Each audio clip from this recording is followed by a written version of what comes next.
యమేలా అర్చనలేలా ఆరాధనలేలా పతిదేవుని పద సన్నిధి మించినది వేరే కలదా?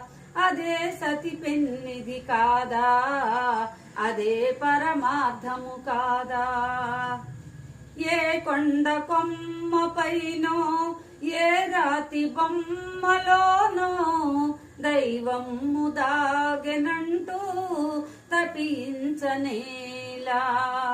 ఏ కొండ కొమ్మపైనో ఏ రాతి బొమ్మలోనో దైవము దాగెనంటూ తపించనేలా. ఆ దైవం నిజముగా ఉంటే అడుగడుగున తానై ఉంటే గుడులేల యాత్రలేలా పతిదేవుని పద సన్నిధి మించినది